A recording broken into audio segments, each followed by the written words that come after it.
अस्सलाम वालेकुम दोस्तों, क्या हाल है जी? सब खैरियत है जी? हाँ जी जनाब, उस दिन एक बाबा भी बोलिया सीगा, कहंदा कि हुकूमत दे काम ने। मेरी गल सुनो गौर नाल, सारे दोस्त जरा कन्न दे ना पर्दे साफ करके सुनियो जनाब। हुकूमत तो बोलन तो पहलों ये चीज़ वेख लो कि पंजाब दे अंदर सारे अदारे मौजूद ने, सारे वास वाले भी ने, सफाइयां वाले भी ने, इन्हों पूरियां तनख्वाहां मिलदियां पईयां। मेरी सिर्फ हुकूमत तो यह मुतालबा जे कि ਜਿਹੜੇ लोग अपनी जी ड्यूटी लापरवाही ना करते हैं उन्होंने कैफरे किरदार ते पहुँचाया जाए, उन्होंने घरां च भेजा जाए बगैर तनख्वाह तो, वो जी उन्होंने रखा जाए, उन्होंने तनख्वाह ना दी जाए। हाँ जी, अदारियां की लापरवाही की वजह नाल हुकूमत एक्शन क्यों आवाम लेंदी पई है? हुकूमत अपने अदारे वाले नूं पूरी तनख्वाह दिंदी है और उस तो बाद ये अदारियां वाले लापरवाही करते हैं।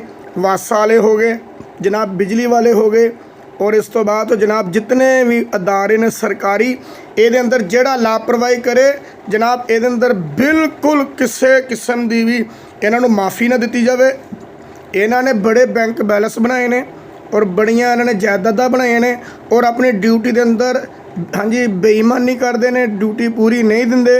इस करके मेरी आवाम तो भी अपील हैगी है, हाँ जी हुकूमत बोलन के बजाय ये क्या करो कि अदारे वाले गलत ने, हुकूमत वाले ने।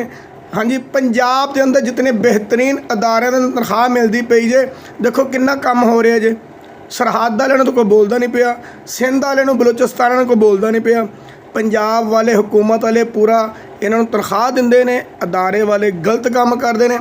अदारियां की लापरवाही है, अगर गटर बंद ने, उन्होंने ढक्कन खुले ने, ये सारे जेडे इन्हां एक कानूनदान जेडे ने, इन्हों जाके फड़ो।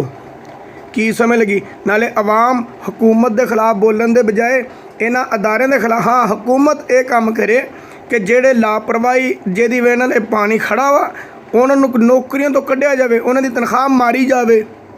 ओके हो गया जे। अस्सलाम वालेकुम।